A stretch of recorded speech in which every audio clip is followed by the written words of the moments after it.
ওয়ালা আলিহি ওয়াসহাবিহি। আজকে বাংলাদেশ শ্রমিক কল্যাণ ফেডারেশনের আজকে নুরাবাদ ইউনিয়নের উদ্যোগে আজকে একটি শ্রমিক সমাবেশ।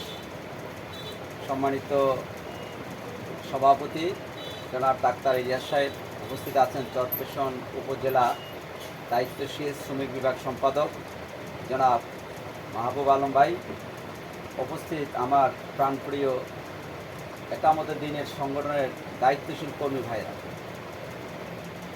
আজ শ্রমিকদের একটা সমাবেশ সংক্ষিপ্ত পরিসর হওয়ার কথা ছিল, বাজার প্রেক্ষাপটের কারণে এটাকে তারিখ চেঞ্জ করে আমরা আগামী রোববার নির্ধারণ করা হয়েছে। ইতিমধ্যে আপনারা জেনেছেন।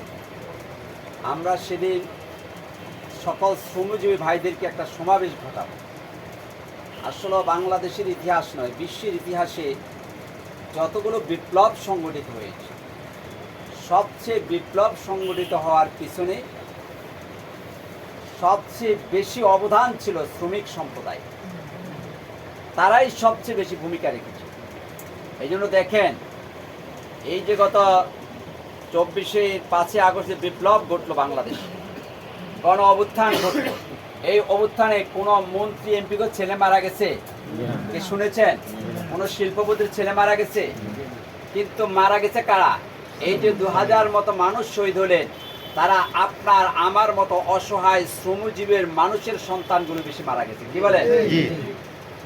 এই যে আমাদের নুরাবাদের শহীদ ওমর ফারুক, তিনি একজন খেটে খাওয়া মানুষ ছিলেন। তিনি সরকারের, এই জালেম সরকারের দুঃশাসনে অতিষ্ঠ হয়ে স্বৈরাচার বিরুদ্ধে আন্দোলনে নেমেছে। এমনকি দেখবেন, এই যে 2000-এর ভিতরে 90% মানুষই ছিল শ্রমজীবী।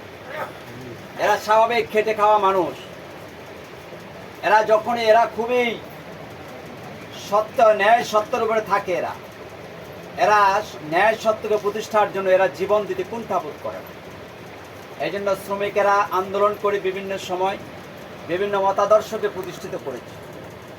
এই জন্য আগামী দিনে আমরা যে একটা বিপ্লব ঘটাতে চাই, যেহেতু আমাদের বাংলাদেশ, এখানে আমরা এখনো বাংলাদেশের 80% মানুষ একটা দারিদ্র্য সীমার নিচে। 80% মানুষই আমরা শ্রমিক।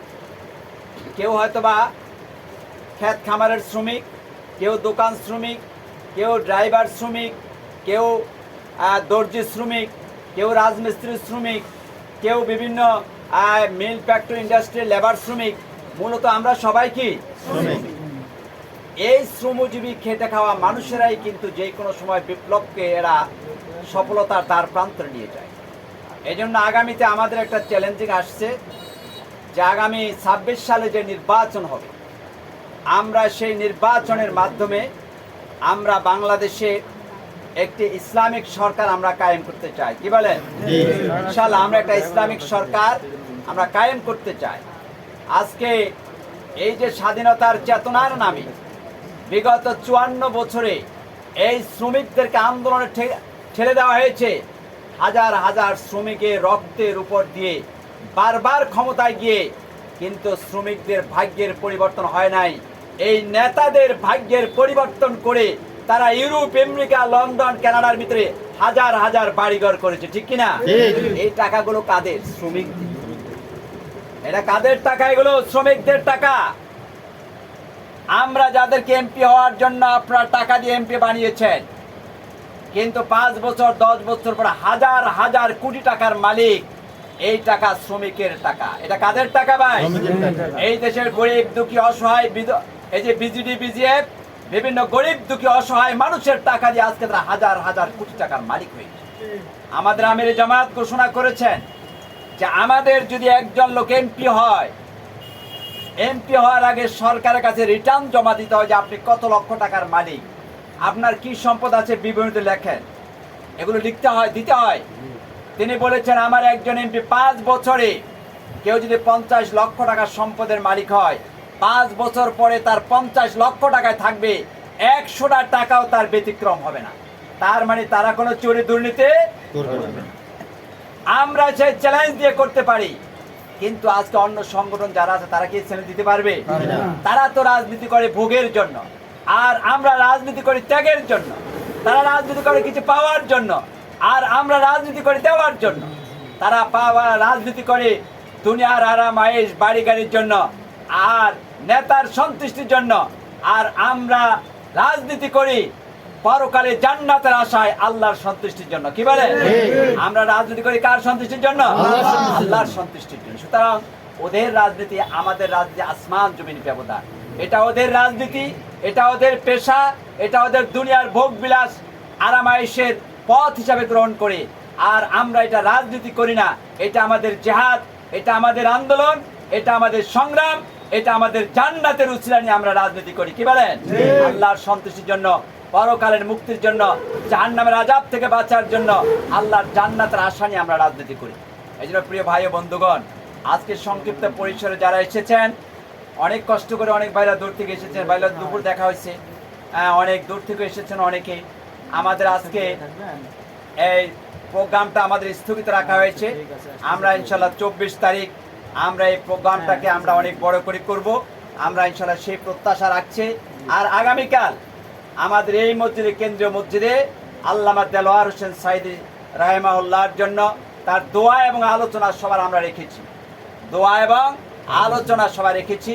আপনারা জানেন যে বিশ্ববরণ্য আলেম দ্বীন আল্লামা দেলোয়ার হোসেন সাইদি রাহিমাহুল্লাহ, যাকে 13টি বছর জেলখানায় আটকে রাখা হয়েছিল, যাকে ফাঁসির ঘোষণা দেওয়া হয়েছিল, ফাঁসিতে ঝুলাবে, এই দেশের শিশু, বৃদ্ধ, যুবক আর রাজপথে নেমে গিয়েছে যে সাইদিকে নয় আমাকে ফাঁসি দাও। এমন আন্দোলনের জোয়ার ছড়েছে, সরকার গুলি করে ঠেকাইতে পারে নাই। তার জন্য প্রায় 4 শতাধিকের মতো লোক শহীদ হয়ে গিয়েছে যে সাইদিকে ফাঁসিতে ঝুলানো যাবে না। তখন সরকার দেখলো সাইদিকে ফাঁসিতে ঝুলালে তো আমরা দেশ কন্ট্রোল করতে পারবো না, যার কারণে আবার যাবজ্জীবন কারাদণ্ড দিয়েছে, যে অমৃত্যু কারাদণ্ড দিয়ে পরে সর্বশেষ এই 23 আগস্টের 23 সালের আগস্ট মাসের 14 তারিখে তাকে অসুস্থতার বাহানা দিয়ে, সংগঠনকে না জানিয়ে, পরিবারকে না জানিয়ে হঠাৎ সেই কারাগার থেকে এনে বিষাক্ত ইঞ্জেকশন সুই পুশিং করে তাকে নির্মমভাবে হত্যা করেছিল এই সৌর সরকার। এই জন্য সেই বিশ্ববরণ্য আলেম আল্লামা দেলোয়ার হোসেন সাইদের জন্য দোয়া কামনা করে, তার শাহাদাতের মর্যাদা কামনা করে আমরা আগামীকাল বাদে মাগরিব থেকে এখানে দোয়া অনুষ্ঠান এবং সংক্ষিপ্ত আলোচনা অনুষ্ঠান থাকবে। আপনারা সবাই অংশগ্রহণ করবেন, সবাই সবাইকে দাওয়াত দিবেন। এত বড় বিশ্ববরণ্য একজন আলেমী দ্বীনের জন্য এই দোয়া সবাই, আপনারা সবাই আমন্ত্রিত এবং সবাইকে দাওয়াত দিয়ে হাজার হাজার লোকদেরকে দাওয়াত দিবেন, এখানে নিয়ে আসবেন। এই প্রত্যাশা রেখেই আগামীকাল আপনাদের সাথে দেখা হবে। আগামী দিনে আমরা একটি সুন্দর বাংলাদেশ গড়ব, এই প্রত্যাশা নিয়ে আমি আমার সংক্ষিপ্ত কথা শেষ করছি। আসসালামু আলাইকুম।